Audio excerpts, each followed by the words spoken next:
Bila bazanyi ba mpira neta simu mubeera wano mweka mufulume nsasulewo mufulume basajja mufulume nsasule mutujoze nnyo mukoma mbuzi mukoma nnyo no get out and pay. Why don't you wait for 10 minutes? What type of people are you? Mufulume talk up pace. I will pay the money. Mufulume that's here. Why don't you keep quiet for some time? Mugende baba we soda. Mzee tugende tukole. Fe tubeera wano. Fe tumekingawo. Katumalirize bana msoga msirika ukatiye. Baba wabakazi muzinde mulyoke muterere.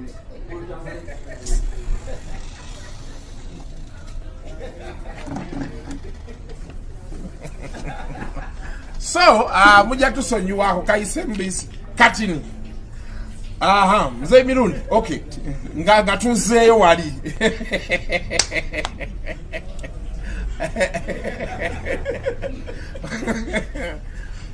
You see, me, I don't believe in discipline.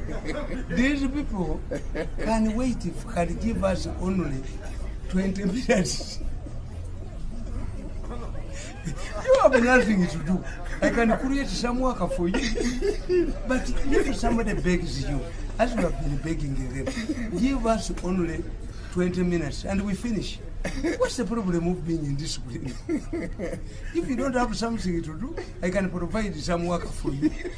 Kakati nkugamba nti abazungu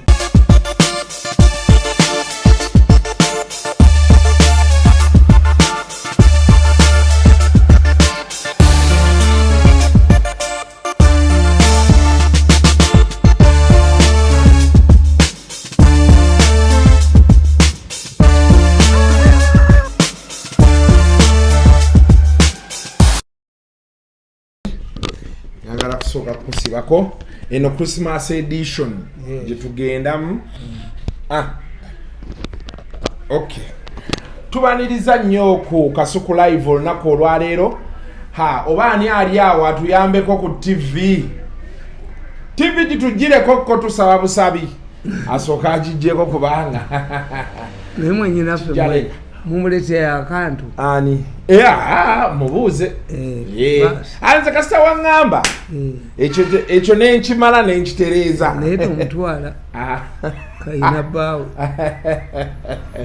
nze Mirundi bw'ojja okulya emmere tobala bantu tobala baana ba musajja. Sheno twagala gidedicatingira Donizera. Donizera yazze mu kibuga bambuulidde aliye yata asumbuwa mutabani wo bupya simayo oba omwana n'afuna emirembo oyo amusumbuwa ki baagalana baagalana nze nteekayo ekigalo oyo mwana namutuuma abiriga ani junior ekerenda liva ku lubaya kakati nze olunaku lumu twalina mwennyinaffe ng'abeera Kampala ng'amuyita Josephine Nakanjakko. Kakati Josephine Nakanjakko yalina omusajja nga yafumbirwa. Kitange bamubuulira ekalagala ti Nakanjakko azze ali waka yanobye. Mirundi yamala kwenywera mwenge gwe nayingira essaawa 8 n'atugamba mugende mu ffumbiro bwezi kwota zaali batuyitanga ffumbiro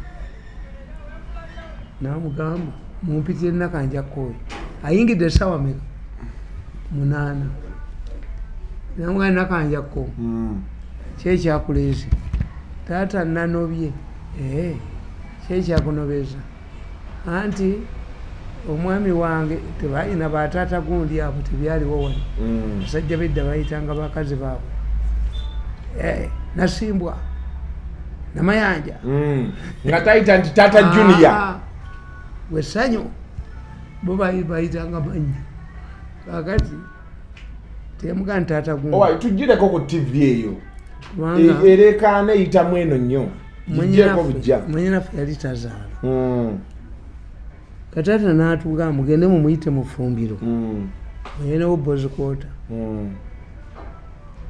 n'amuyita netumuyita netumugana Nakanjako taata akuyita ebya dadi twali tetubimanyi ebyamuzeeyi twali tetubimanyi etwayitanga taata era taata bwe yajja e Kampala twalina mwenyinaffe kati yafa n'amuyita dadi yakomawo waka naga nti omwana agwagowadde taata mpitaani dadi ndi muganzi we kitaffe was particular kakati taata ndumuleeta naga Nakanjako nga sineebaka kiki ekyakuleese anti nanobye kiki ekyakunobeeza omwami yayingidde essaawa 3 buli jjajja mmeka emu nyingidde mmeka 8 bwe nkulaba ku makya bwano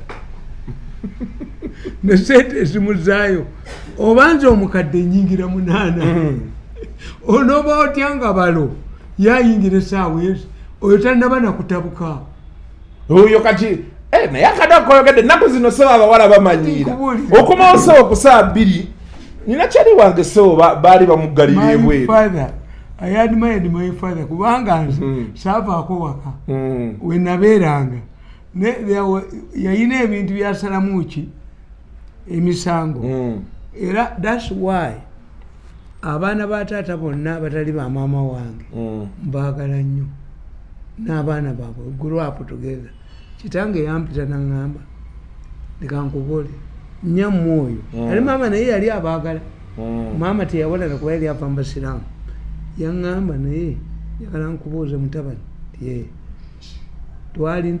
twali tutema namwanyi ng'awawaagula emmwanyi ku luze Naalongo n'agamba nambuuza naye bakojja abamu bonna abo mukimanyi nti nyaabwe si abazaala bonna nti essebo naye lwaki maama wamwe tabagambako nti oyo temumubuuza saagala ndabe kulabawo wano kusosola byonna byuma byasisikana musasa.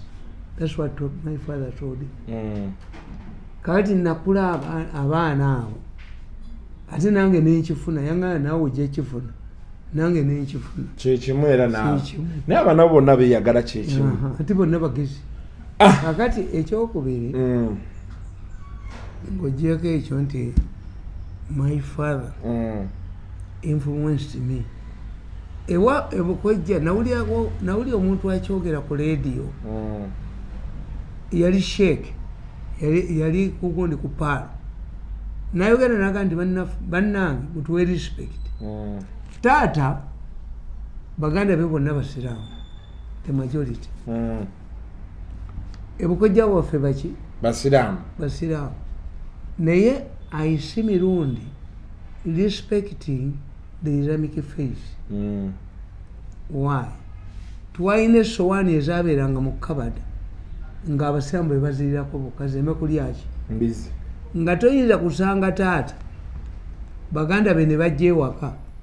Twalina ebintu bibiri ewaka nga baganda be bazze tetwalyanga pooko ye pooko looza yaliyo embizi baziryanga ku Easter olunaku olwokumeka olw'embizi embizi were not popular. Why? Ffe twakulaba tuga nti buli omu yenna alunda embizi n'azitta envunza zimuluma embizi ya kisiraamu nga baali banyiivu nnyo I want tell you nga tebaagalira ddala abantu komba kanyama bayibuli eyali ekyogera bayibuli ekugamba nti Yesu bwe yasanga omusajja alina diamond zamugamba nti kati otutwalawo omusajja ono tubadde naye ebbanga ddene yozeeka muganda lya mbizi nezisaanawo.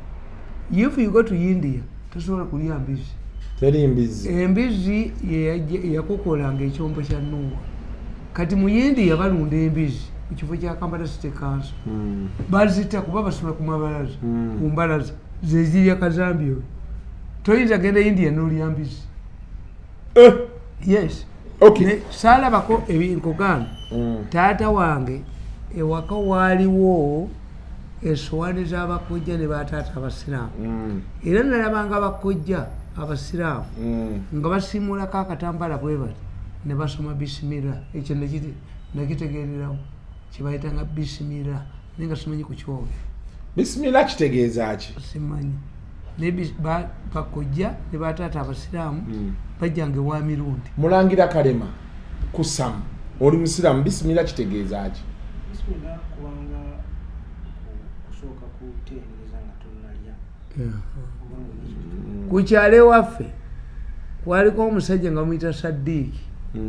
Saddiiki yali musiraamu nga ye musiraamu yekka aliko.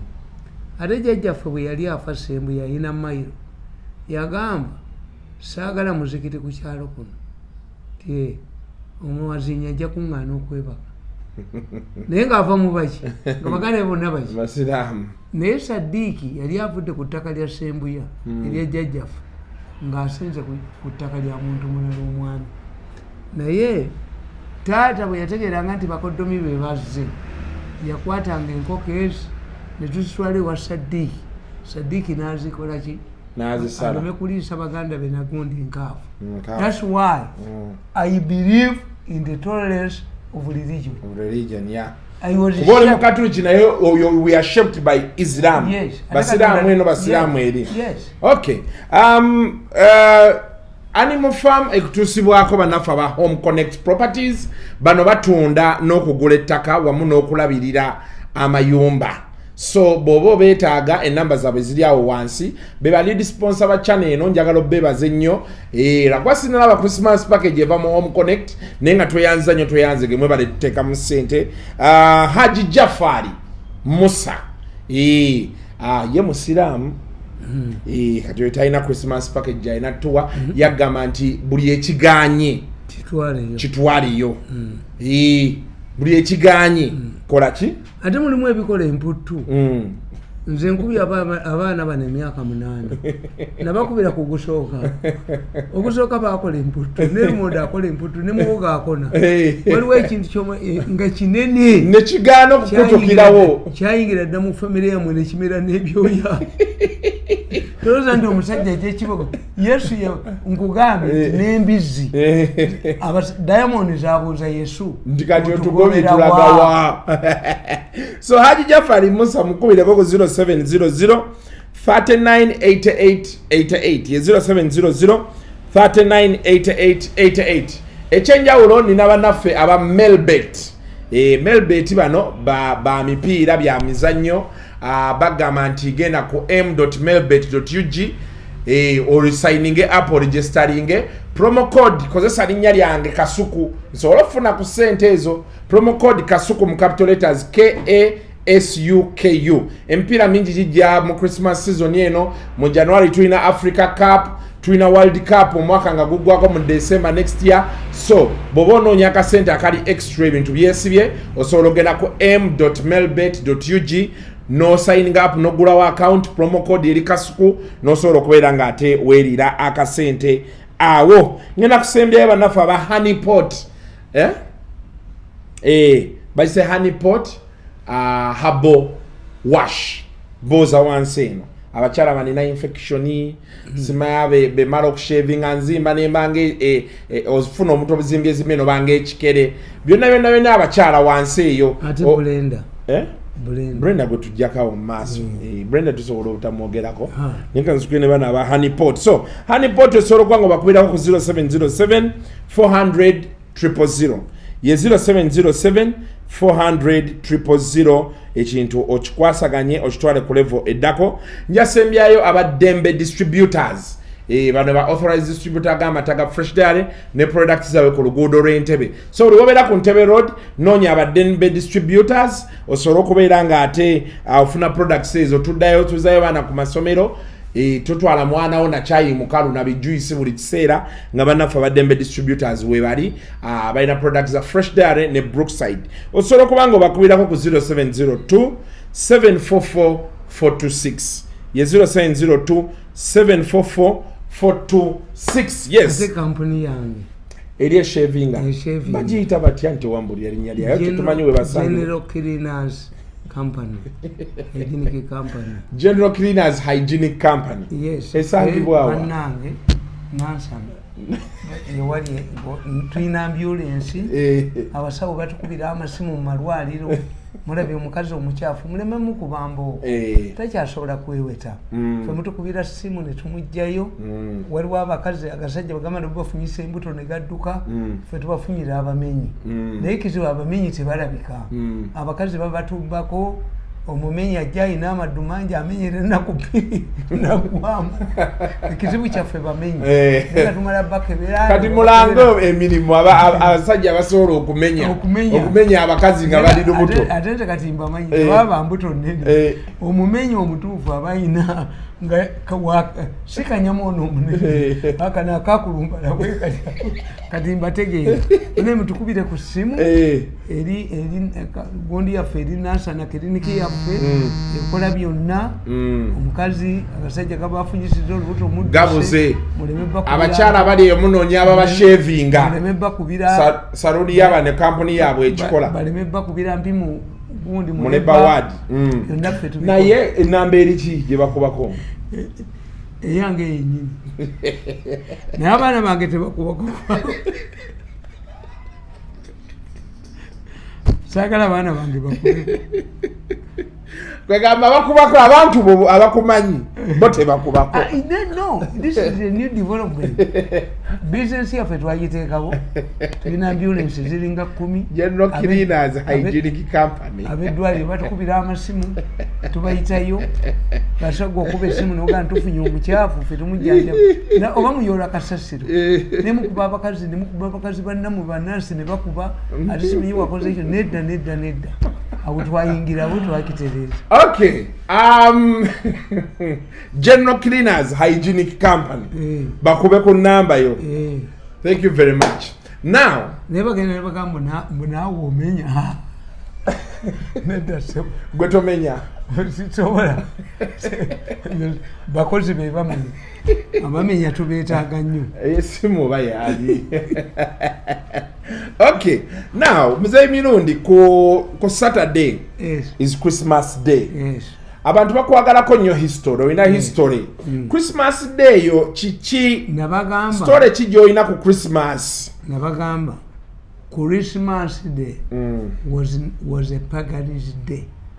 Olina ko abasamize nga abasamize be baluyita ku abasomi mikwano gyabwe. Kakati abasomi bagenda tutegeera nga lulimu Christmas carols, lulimu Christmas gundi cards.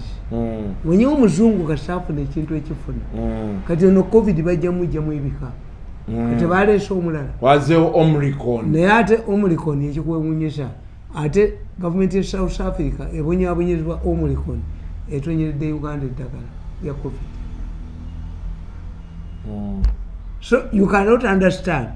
Kakati olunaku lwa Christmas lwali lunaku lwa abasamize nadde ngambye mama fiina namukubidde esimu ne mugamba yitako banno bagabule. Lwali lunaku lwa abasamize nga basinzirawo Katonda waabwe w'enjoba. Olwaleero winter eri mu Europe, severe winter. Whoever has money, anybody who has documents, run away from Europe. Ne bajje ne bakomawo waka.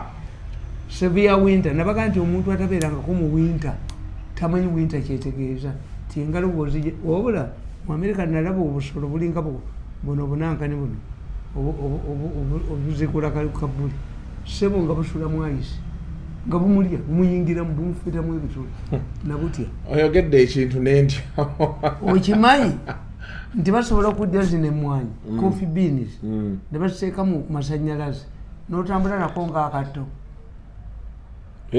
Ennyanja ebeerako ice akwata ennyanja ne baleeta tractor emuseneko amphibians nemuseneka emmeri ziyitewo.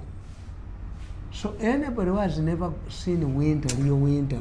Kyayibola abantu abali ebweru Mzee Mirundi bakaaba nnyo be bali asente zaabwe. Yes, oyo gundi yagamba nti omuzira gwe nalwananga ngunuuneko wano muzira bwakuba twavanga mu nnyumba tujje tunuuneko enkuba ng'etonnya eri mu muzira but olabira ddala liyo muzira naye Katonda buli lwakuwa ekizibu akuwa tekinologi akisolovinga.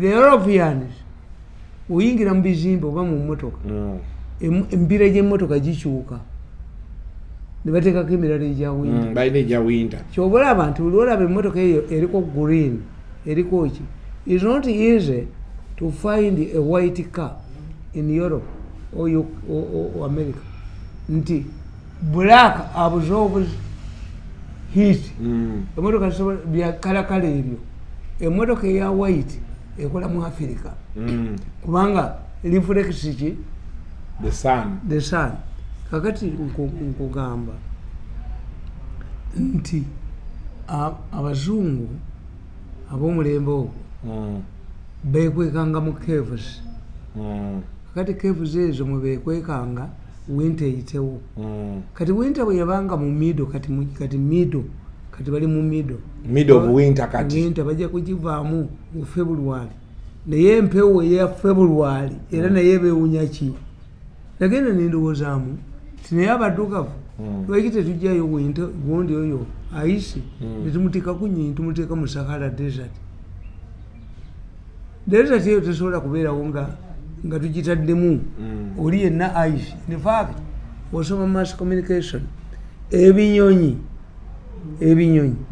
byebyasooka okukola communication nga tivi tezinnajja biki byonna obunyonyi bwe bajjanga mu Africa nga budduseyo mu Europe olwa winter abaddugavu babusibangako messages ne balinda winter neggwako ne buddayo kati neeri ne babukwata n'osomako message nomanya nti ono omuzungu ali gindi noleka bamutulesinga so the first communication was made by birds kakati nkugamba nti winter bwe yajja manya Christmas lwenaku lwabasamize nga baluyitako abasomi ne basinza katonda waabwe w'enjuba ne bavaayo mu caves kyobala babeera ne candles kusaba katonda wa njuba enjuba ekole ki ekomewo kakati bwe baluyitako abasamize ne tekinologi eyajja ne bakola wuulu ne bakola ki abasomi ne baluwamba abakatuliki yes in fact let me tell you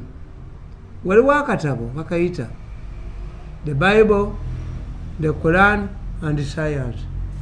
Oba oli mu kukatuliki nganzi nga toli mugumu mu ddiini oba mu kristaayo oyingirirawo obusiraamu ekulaani etambula ne science yes Bible tetambula na science why olina okukitegeera translation bali abawalabu translation y'oluwalabu bagirekawo Bible teyina Hebrew ti Yesu yayogeranga mu Luhiburu so teriyo original ye bateeka mu Luzungu kakati bajja ne bagikyusa kakati bwe bajja ne bagikyusa erina ebigambo byotasobola kukyusa kyobula omusiraamu yakugamba kubanga obusiraamu bwajja emyaka 622 nga Yesu amaze okukola ki okufa okugenda you must find the technological development of between the 600 years nga Yesu agenze n'obusiraamu bwe butandikira Bayibuli bagikutte mu ekyatuyamba kyokka ekyayamba Christianity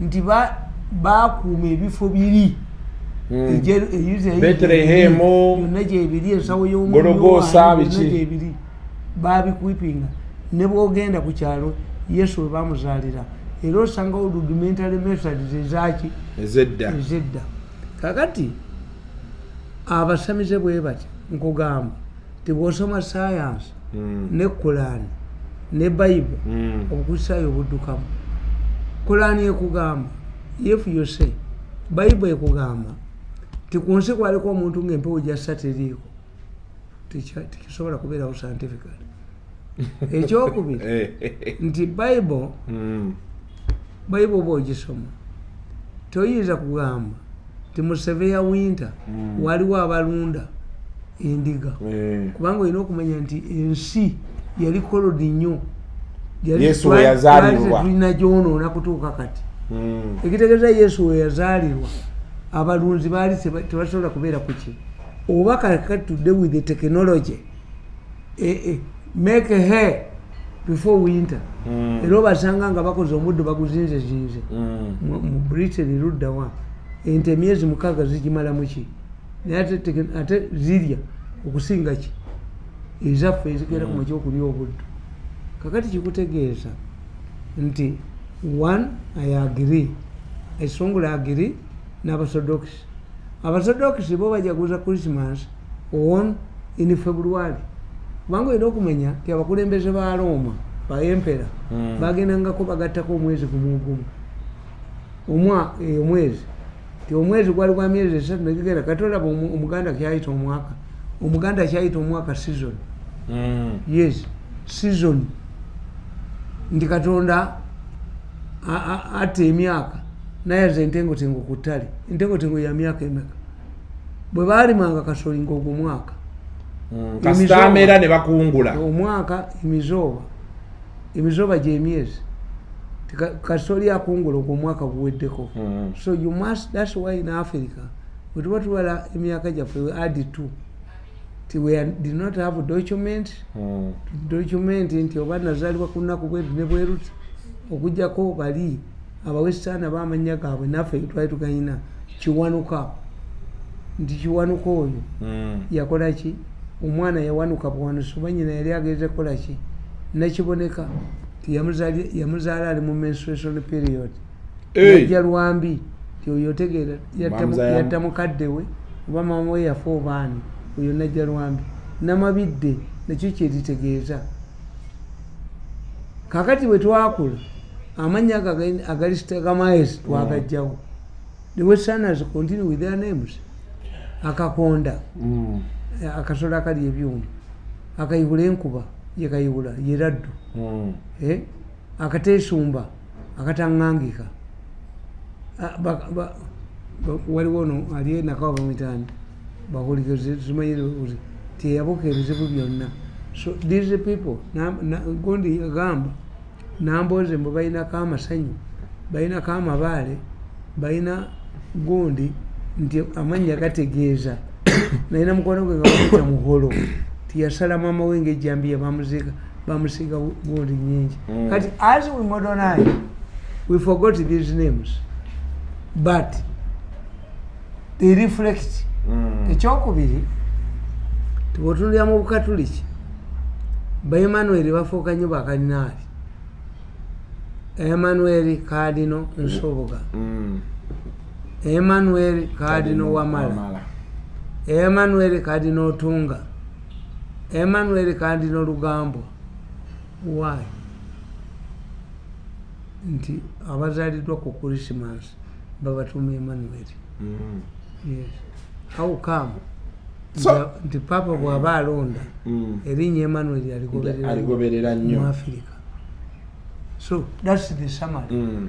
Now omuntu ali eyo terubangako nti Yesu bwe yazaalibwa era ne bwembyogera emirundi 10 nobody can challenge me in the religious circles. Jesus was never born on 25th January December. No, it is an estimation. This was a day which was celebrated by pagans to celebrate their god of Enjuba with the sun, to appeal to her, to bring back the sun. Yes, but basadakanga bakumanga misubbawa ne bayimba ennyimba zaabwe ez'ekisamize ne bayitako bannaabwe abasomi naye kakati mumukiraba ti abantu abasinga obungi nagamba bwe nali mu State House nagamba Mary yakyambadde nga tanagenda ne mu trade yali principal private secretary wa president. I don't figure that at that time he anticipated that one time would be a minister in trade. Nagamba Mary yakyambadde ti we are going to have problems with the Kasita. Recruit 5 people abaana abasoma economics mubatwale mu Kasita to guide Kasita kubanga ebintu byonna byetugenda okukola byonna birina okubanga Kasita kubanga teri nsi etalina National Chamber of Commerce and Industry. Muka Kigongo Oliver Kigongo yasanyawo National Chamber of Commerce and Industry. Twalina ebizimbe twalina aliko atuwa ne batonda buli kayina. You'll be arrested. Kakati Kasita ejola ne baga mu nsi temuyinza kubeera mu kibiina ky'abagaga nti bagaga kwagalana. Where do you get it? Billionaires Club nensi endala nga zibiina. Billionaires Club. Ensi zonna zibeera ne Stock Exchange, ensi ne zibeera ne National Chamber of Commerce and Industry. Ensi tezisobola kubeerawo nti nga n'ekigambo abagagga nakyo kiri mu Luganda. Kasiita, Kampala City. I told Amelia when I entered the State House, nembagamba nti you people recruit to people mubateeke mu Kasiita. Why? These are illiterate. Kakati today abantu bagenda ne bagamba abasuubuzi tebawutunze, abantu tebagula. No. You study the changing trend mu nsi. Look, mukitunuulire nti luli candles abasajja batandika Christmas carols, abazungu ne bakingiramu ne bakulya Christmas card, nga Christmas card ziteekebwa ku muti, kati omuti gubeerako bwaka. Christmas cards are no longer viable. Abantu baziweereza kuki? Ku simu. Merry Christmas. Yes. Kakati ekyo kitegeere. 2. Christmas sekukulu etuuse. Sekukulu abantu mu byalo bali ku competition. Ti abasiraamu balinda Idi tubalage vumbe. Ne balinda Idi aduha kusala bisolo. Abakatoliki kabo balina ennaku ezi, balina Easter, balina Christmas. Okulagirako baki? Abasiraamu okubalagirako obwereere. Yes, ani asinga abantu obungi. Kakati that was the problem. Nti today, when you look at Christmas today has changed. Mawe madenjagala okujja. Mukazi yenna. Nti edda mu byalo kyalinga kitya mwe mwalira kaayi. Yes. Christmas nga ye sekukulu. Buli lunaku olusinga sekoko, sekukulu. Mbata kabuzi. Abaganda babagala okugamba ekintu ekinene se. Kakati sekukulu yabanga bweti. 1. Basibanga amatooke okuva mu Gw'omunaana. Oli nasibwa mbazi lumeewe. Ettooke ly'okulya kuki? Ku Christmas. 2. Ng'omukazi alinda olugoye olupya ku sekukulu.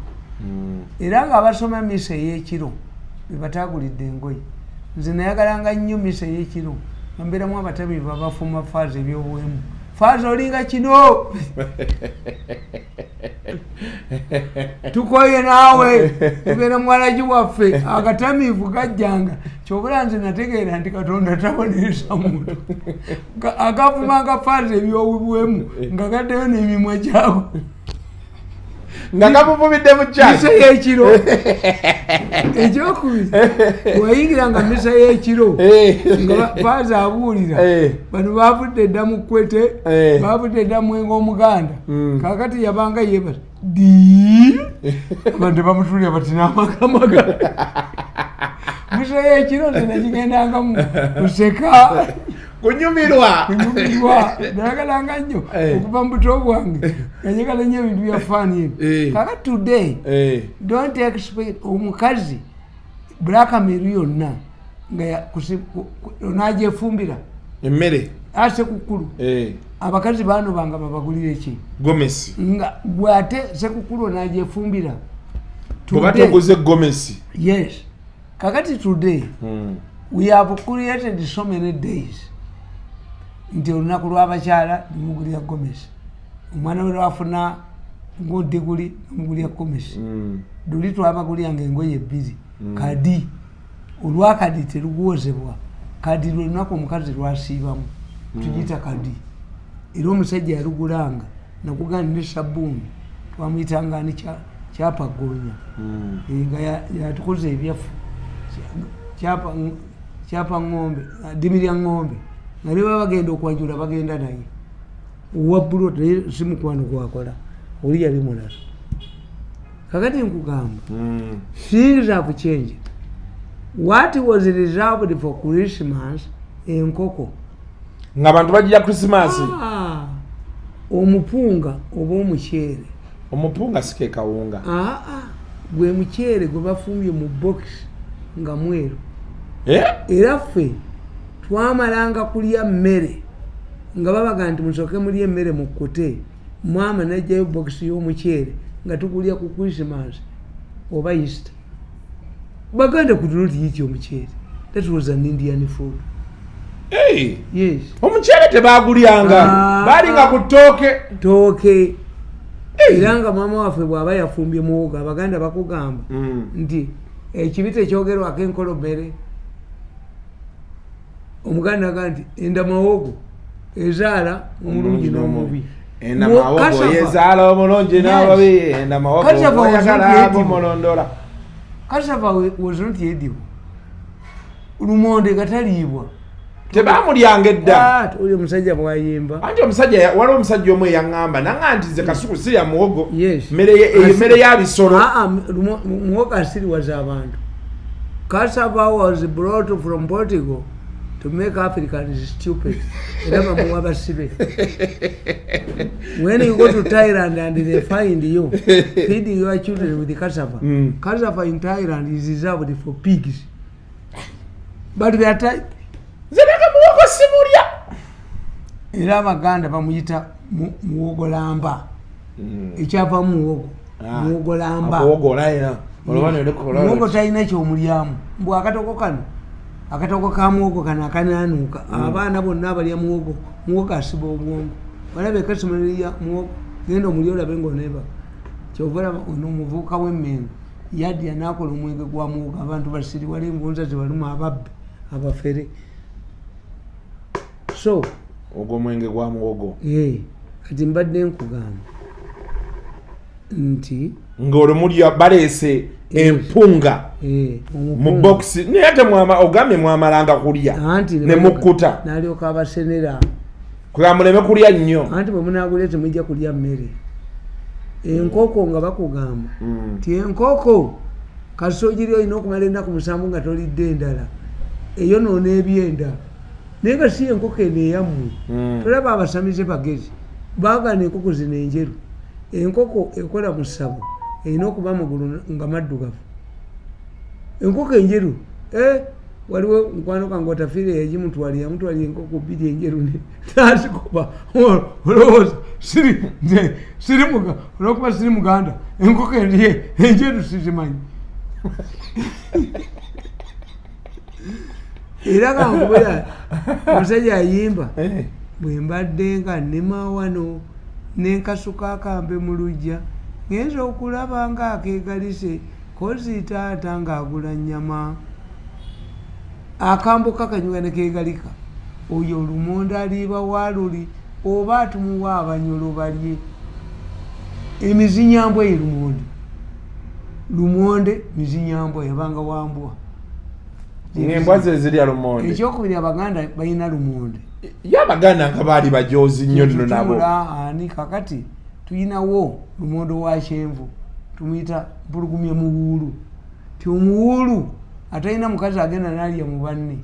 Bw'alaba lumonde wa kyenvu obukunkumukaga nti bandiddeko amatooke ne baterekera lumonde. Lumonde was not evil. Lumonde was reserved for dogs. Yes. I'm telling you. Abasajja Abaganda abo. Era nga ettooke lye bafumba baliyita mbwa zirume bwe twalirabako. Twalina Musakala, tuyina Muvubo, nga tuyina Mukuba Konde kaba negondi bwe kati. Kaba kampi bwe kati nenga kasiba ennyama. Nga tuyina mbwa zirume. Kakati Musakala abanga gonja. Aba yayawula kyegondi. Kakati Mukuba Konde keeko kaba kampi bwe kati. Kaba ngobuno bwako bwasiba. Kati mbwa zirume gubaliira ku nnyama. Embwa zirume abaana bakole ki? Balye. Ti embwa zirume byonna ebitooke byaggwawo. These species are not there. Nakuzina amatooke nange okumanya nze neewuunyanga ebitooke kambabuli. Ekitooke ekyokulujja kimwasimba ku lujja nga tolina sayansi yenna bwe kiba kissa kitunula mu lujja. Kasita ekitooke kyonna ekiri ku lujja kissa nga kitunudde eri nannyemu afa. Yes. Era Omuganda bwe yafanga ng'olusuku balubikira mukazi afudde batemaki nga batema enkota y'ettooke ento olusuku ne balubikira kati embidde mwe temukyazimanyi mulimu kabula yembidde ennene embidde engatte nga academic papers so for us who grew up kakati ate nga era ku Christmas baagala okulaga abasiraamu nti ffe tusinga obungi n'abakristaayo n'abakatoliki nga baagala okulaga abasiraamu baagabiranga bannaabwe okimanyi temwamalanga olunaku lulamba nga mutambula ku kyalo nga kitamu agezekera ennyama 10 najjako kiro enye z'ennyama ezi n'abagane muzitwale ewagundi kati nemugenda mudduka amatu mugatwalawa ate nga n'abaana beeri nabo baleeta amatu ewammwe kulaga abasiraamu nti ssebo tuli bangi nnyo. So it was a season of sharing. Yes. Giving. Kakati nga aikyalo kisobola okugamba nti tugenda kululirawa ti ekyalo omanyi bategeeranga bano abasajja abaganda baali bagezi olina abakazi bana onoolirirawa kakati nga bo bakuŋŋanya bakazi baabwe bonna kubanga omuganda akugamba nti ow'omukazi ababiri yesabadde w'abawulu. You are not yet a man.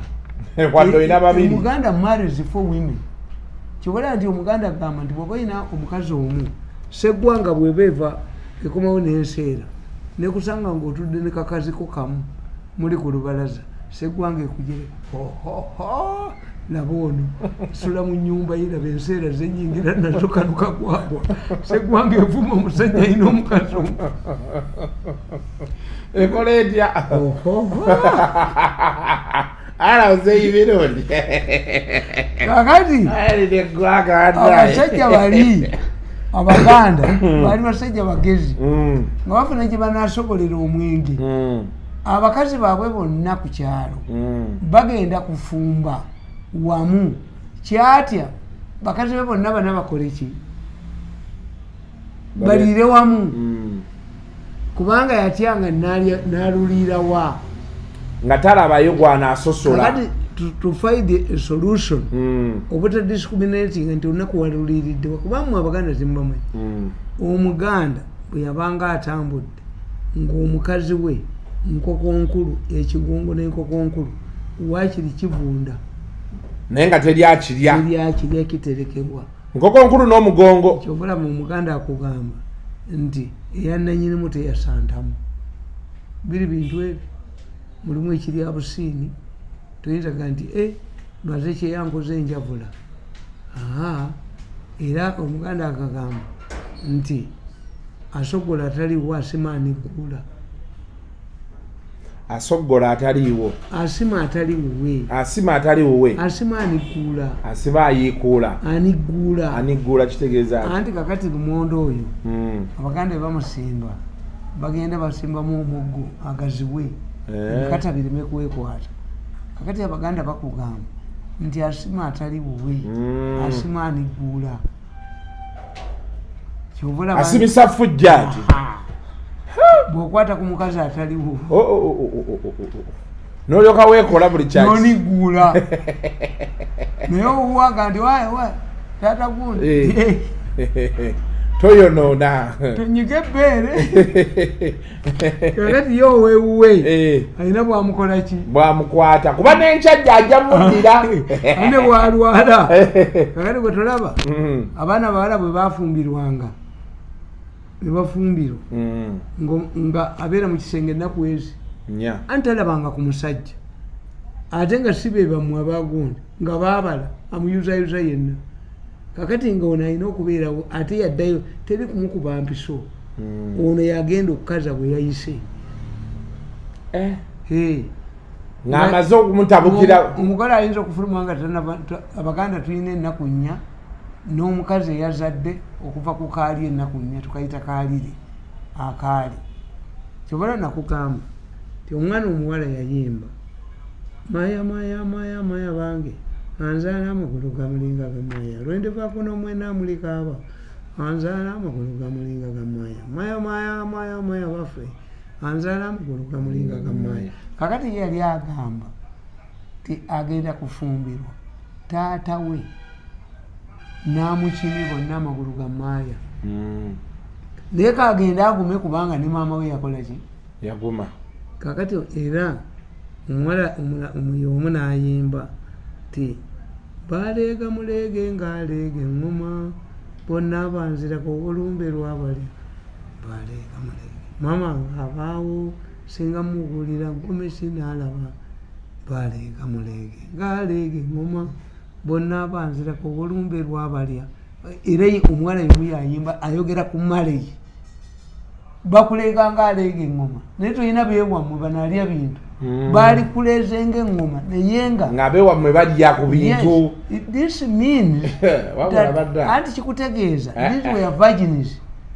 They were lamenting the life of marriage. Why? Nti a virgin to get married to an old man. Taboo. So they used to compose these songs to console themselves. Mwemuga nti omugole yagenze ku honeymoon. Honeymoon era mu mbaga kitegeeza ti abagole baba omusajja yabbanga omugole mu church nga bamugatta yakolanga naye honeymoon. Honeymoon means you stole. Abakazi baali batono nnyo omanyika nga babuuli society tezitegeerekeka. Abayindi tebaagala kuzaala baana bawala. Omuyindi bwazaala omwana omuwala amutta yagala amutte. Why? In their culture the girls side yewasa omulenzi yereeta ebintu. So the more women you marry ate nga babagamba bawasa omukazi ki abahindu. Kati what they do amutega sigiri abakazi bafa nnyo nga abagole nti the more women you kill the more rich you become. Kakati kali kyezo tezisoose busoose nti abaana abawala babatanga nnyo. Kakati mu Europe olwokuba abakazi baali batono at that time ng'awasizza n'owasa omuwala okumutwala mu kyaki ogenda n'abakubi b'emiggo babouncers tebyagatandika nnaku zino twa poliisi mu kwanjula biki the side of the parents ewavudde omwana omuwala n'abazza omuwasa they sit separately. Why? Abazze okuwasa omugole n'abeewaabwe mutuula ku saidi za njawulo. Abazze okuwasa omugole wavudde omusajja bajja n'emiggo kubanga bali ab'omuwala baagala bamuzeeyo afumbirwe omuki omusajja omulala kubanga bano mu kyaki abatalina kumukolako kintu kyonna. Is a virgin. Kyova olaba nti mu kyaki bw'oba omukazi w'omukubatira ku guno ogwa right guno kujjayo kitala lefti kujjayo kitala nti ajja kuuma omukazi yakuumibwanga. This is how the wedding has remained up to now. A person who snatches a woman from the church before husband consummates the marriage, the one who has grabbed that woman is the one who makes the honeymoon. Honeymoon tekolebwa in normal circumstances. The honeymoon occurs when nga abya omukazi mu church olutana mutwala wuwe bwamuwasa ye yakola kibayita honeymoon. Nti nabagamba nti omugole omusajja yabba sente za queen omubbi omufere yabba sente za queen nayiya signature ya queen nabba sente za queen nazimala ku account and the money disappeared. Kati bwe yabula ne bamunoonya tewaliwo cameras tewaliwo ki naye abazungu bagezi era waliwo abasizi b'ebifaananyi. The camera was preceded by gundi art abasiganga ebifaananyi makirengeero ani kakati nibamubuulira even today in Europe zino kamera zammwe zibugamba muzimanyi security cameras useless kubanga bwe baba n'abijjawo ebifaananyi byonna babijjawo nti nze mbasinga we bakubira junior byonna mbiyina. Omusajja omwana omulenzi yamuleeta emotoka nepakinga wali ku internal affairs batwale omutwe gwakadeka nze mbiyina poliisi tebiyina babikuulamu nze mbiyina misa ebiyina. Kakati musajja yabula bagenda omuzuula ng'akoze lavish wedding ey'amaanyi nnyo mu London abapoliisi ne bajja ne bamukwata ne bamujja ku mbaga ye ne bamuwanika kalaba. Omuzimu gw'omusajja oyo olw'okuba baagugaana okuwasa ne gutandika okutta abagole ku mbaga. Abasajja nammwe temujja kuwasa kati bwe gwatta gwatta bakazi bagugaana okuwasa gwatta bakazi.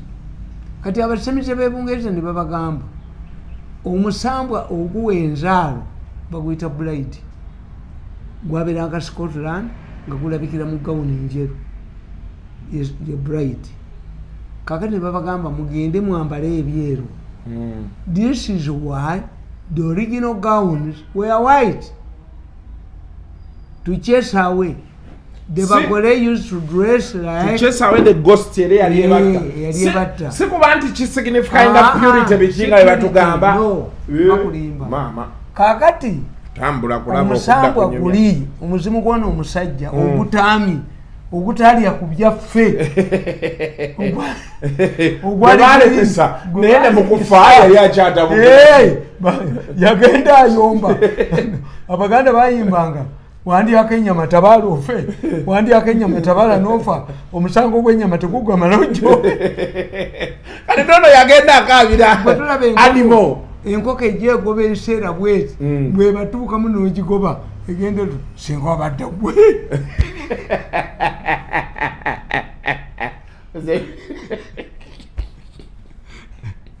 egenda egamba ki singa obadde gwe enkoko ebeerezze kukwata bagala kwegatta bw'ogigobawo mutewo n'ogikuba amayinja egenda etolo singa obadde gwe.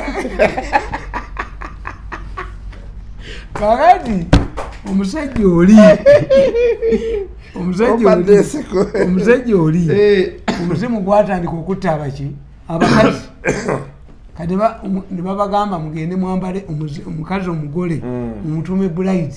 Omusambwa baguyitanga Bride. Mugende mubambaze white gowns. Kati omuzimu bwe gujja ne gulabanga omusambwa guli mwenye omuzimu n'omusambwa bityaŋŋana. N'ekitambo ekikubaluwale nekimuteeka ku ttaka.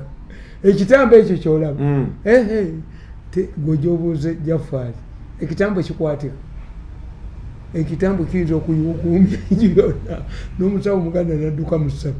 Kati baabasawo Baganda kye bakola bakitega embuzi enzirugavu. Kati olabanga nga bakutumya embuzi enzirugavu kitegeeza munyina ekitambo. Kati ekitambo bo ne bakiteekawo ne bakiwa ebyakyo naye kikomawo. Kyenda bagamba nti mu gavumenti ya Museveni mu subterfuge ekitambo mu Lubaale. Ekitambo kitta Lubaale.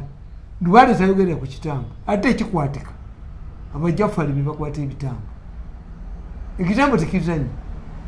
Kakati omusajja nga omuzimu gwe nabo gubatwala Haji Jaffaali nga w'amaanyi kubaliire mu Kabuli andi nagwo baagugaana okuwasa. Kati abasamize b'Ebungereza kye babatuula ne bagamba mubambaze ebyeru. Kati bwe gwategeera nti bambala byeru ne gutandika okutta abagole abasajja kumbagaye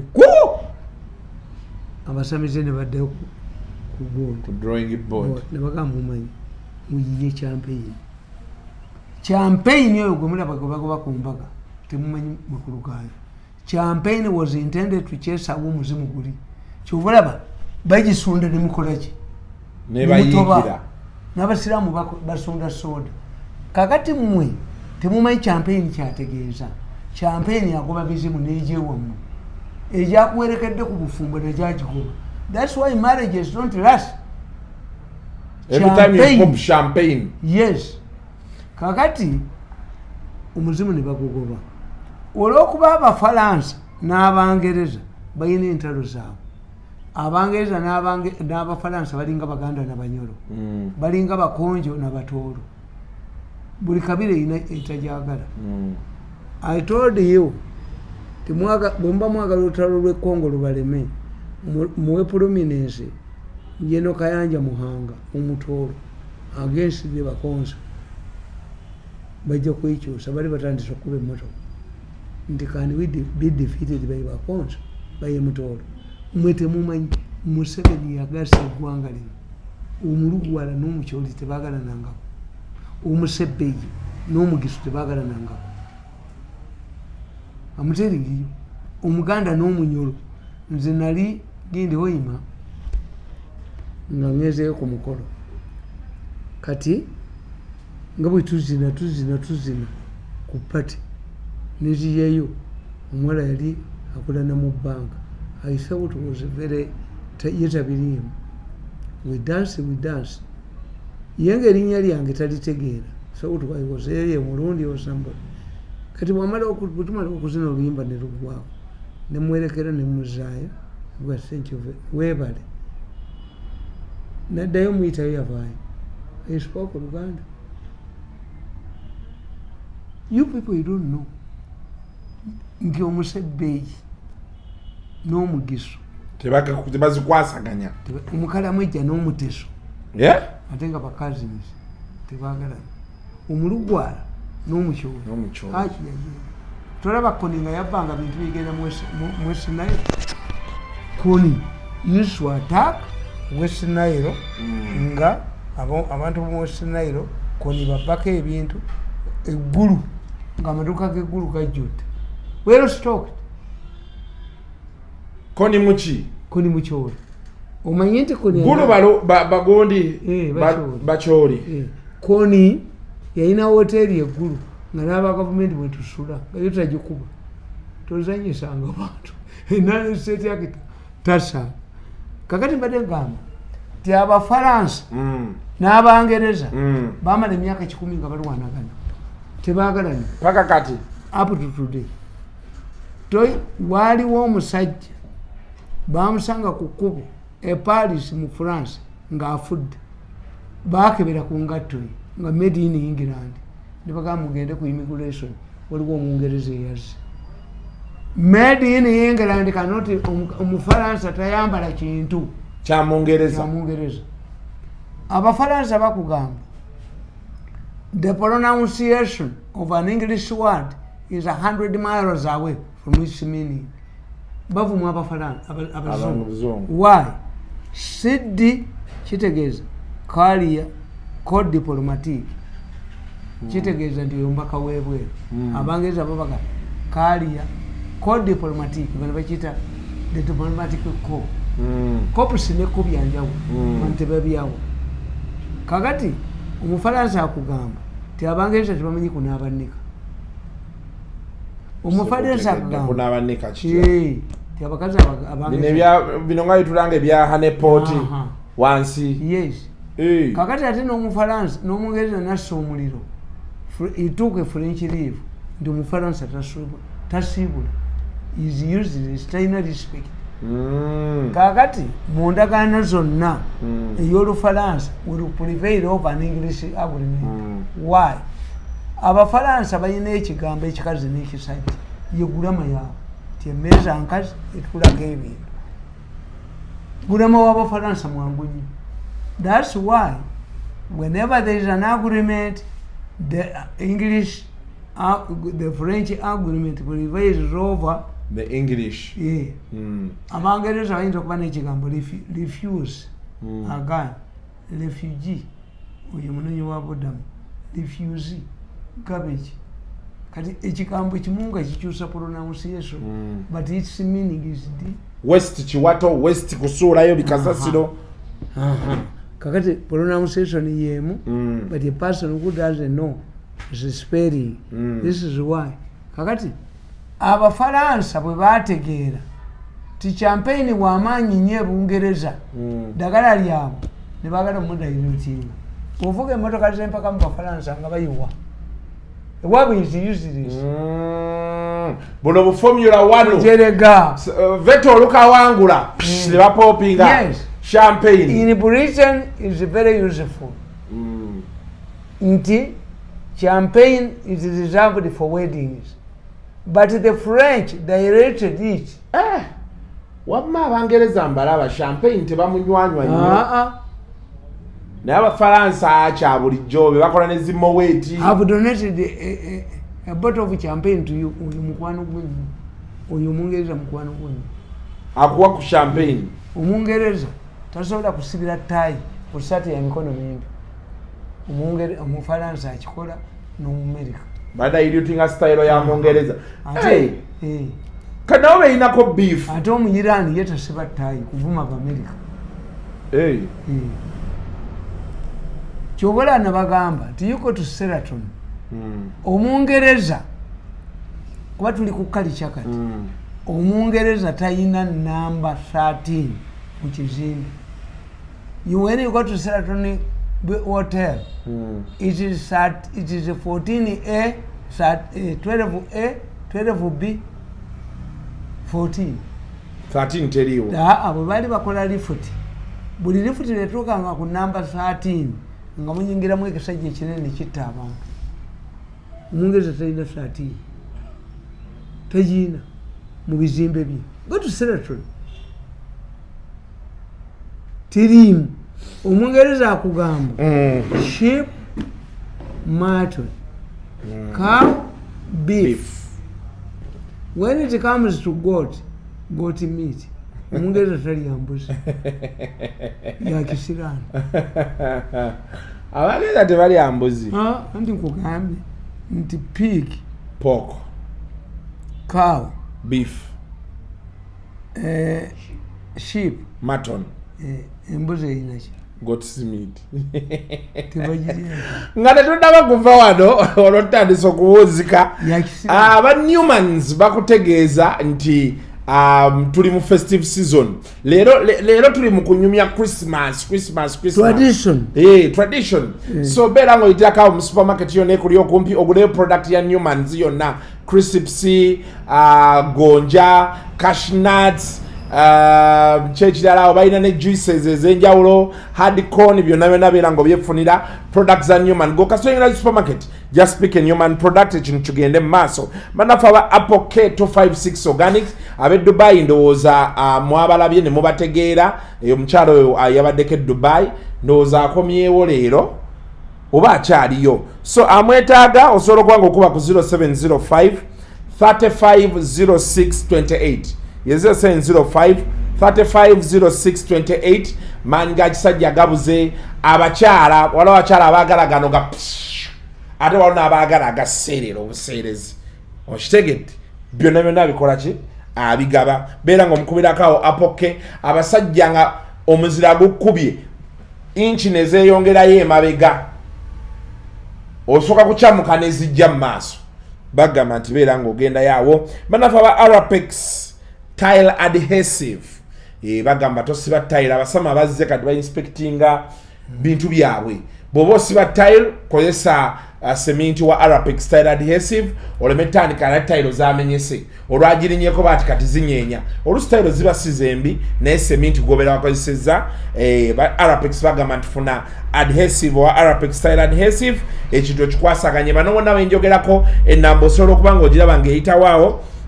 Yeah, and finally banafa Peachy Pastries muzeyi mirondi yabagamba mulete cake yes Christmas eno buli family efuneko ne cake tezinajja ngaja kulera balina campaign bagita simbula ne Peachy Pastries cake mitwalo 12 n'ekitundu bakwerako ne soda Christmas omala okulya olweggulogulawo abana nga basala ku cake nga mupopinga champagne ng'Abafaransa be bandikoze ng'ona kulugwa kyekimu n'abiri mu mukaaga kyekimu n'asatu mu lumu tuyingira omwaka mupya guli gubadde mukadde abantu muzeyi njagala obaŋŋambireko mbagamba nnyo nti kola ssente weeyagale buli wobeeramu n'akasente kalye especially when you are young. Yes ng'okyali muto okyasobola okusala endongo okyasobola okweyagala ekyo kiyitemu kati mutabani wo mulaba ali mu life ali happy akubira ku munaana ogw'ekiro kasuku oli watuli eno mu pate yaleesaani Donizera yalese Donizera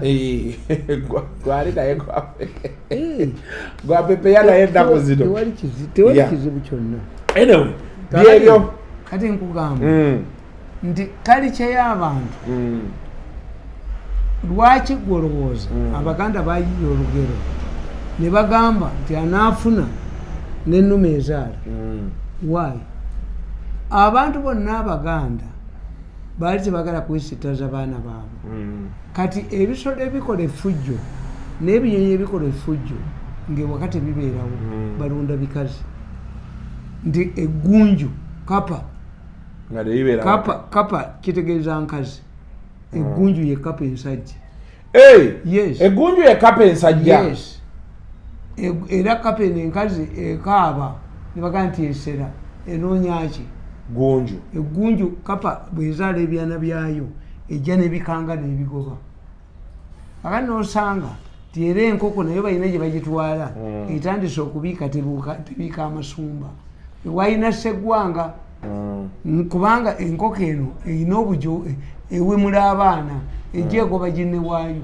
ate yembaata abaganda tebagala kulunda mbaata yalemerako embwa balunda ki balunda mbwa nsajja zokka ate ne baziraawo ereme kulundugga mzitamaga zirundugga yes anti ebyo byonna baabikola nti babikweka abaki abaana abaganda bonna bayina ente naye nga zibeera wa bayitangayo watya mu lukoola nga batyenye ebintu ebibeera awaka abaana balabe kapa gundi enkoko nga zerinyira nga tebabyagala muzukulu ayinza okubuuza jjajja ebyo bikola ki tyemu erumanyene wagikubi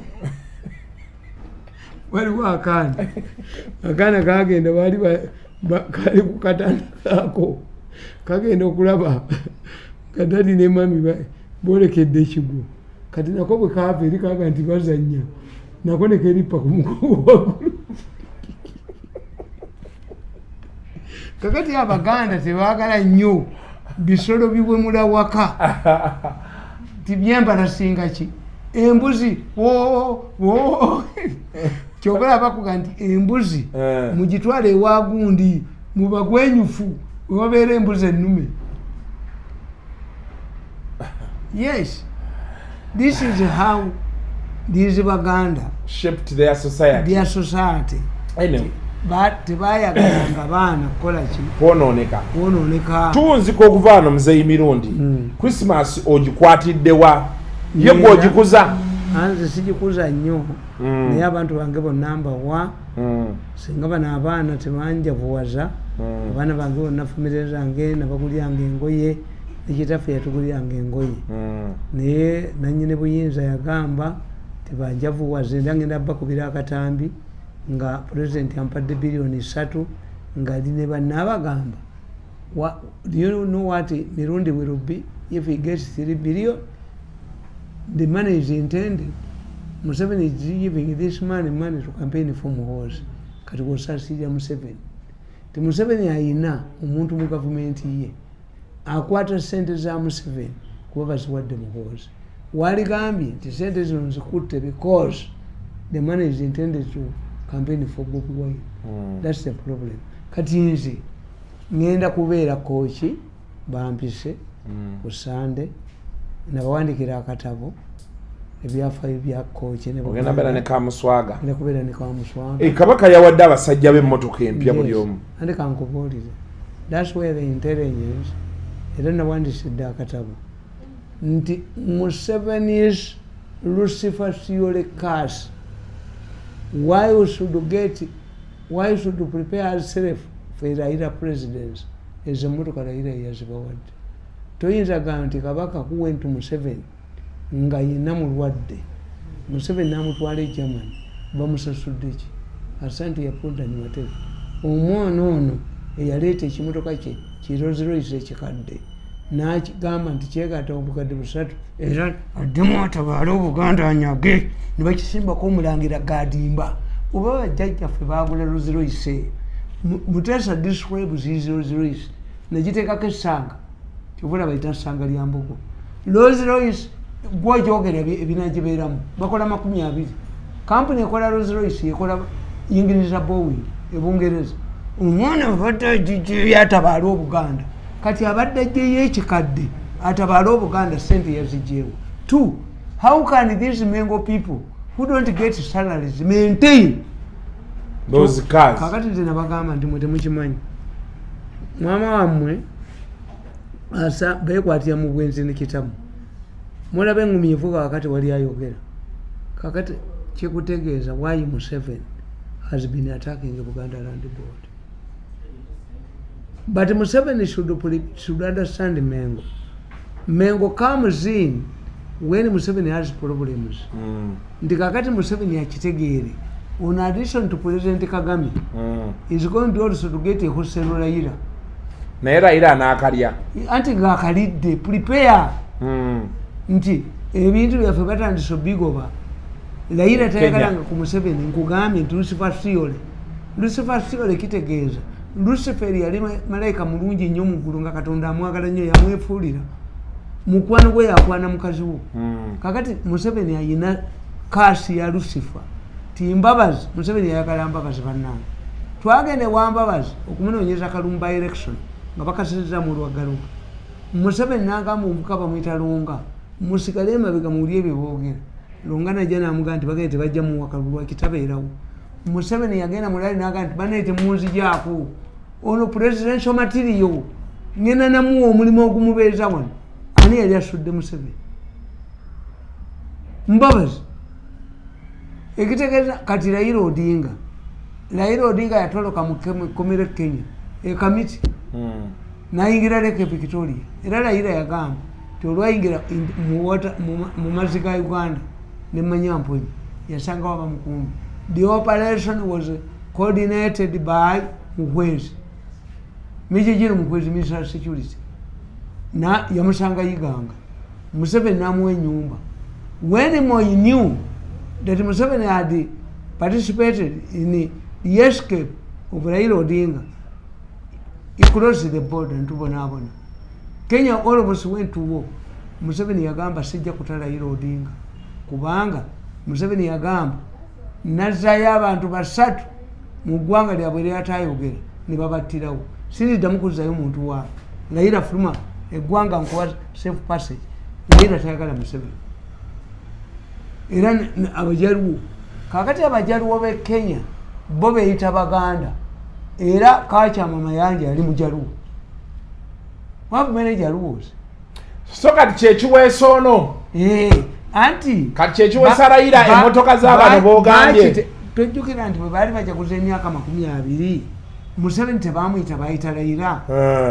Raila bamutwala nga muganda waabwe. Oyo omwana oyo kubeera ne luli kabaka we bagambe yagende Nairobi twalabako ekifaananyi kye ne Raila n'ekifaananyi kye ne gundi wakirabako mayiga mu kiro kimu omwana omufere oba obufere yabujja wa mu kiro kimu Museveni yali amaze omuwa ekyemmanju ali wati Museveni najja n'awamba omukolo yali guest of honor.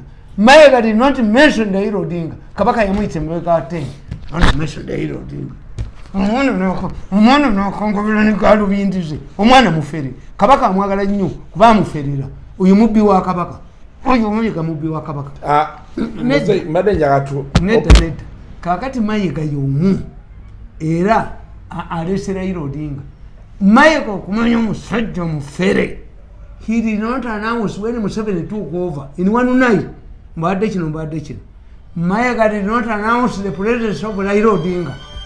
No Museveni bwe yali ayogera kanti our friends from Mayiga abadde alese ekimotoka ekikadde atabaala Obuganda kati mugagga nnyo nga sente bunaazijjawo nedda Museveni ejja bbakulu bw'anaaba tabwakubye tunafunayo akuba obwakabaka ate kambabuulize mu tradition yaffe ennyukuta M ya Kisiraani Muteesa ow'olubereberye ye eddiini yagivaamu yagaa nti era enziku yemutta.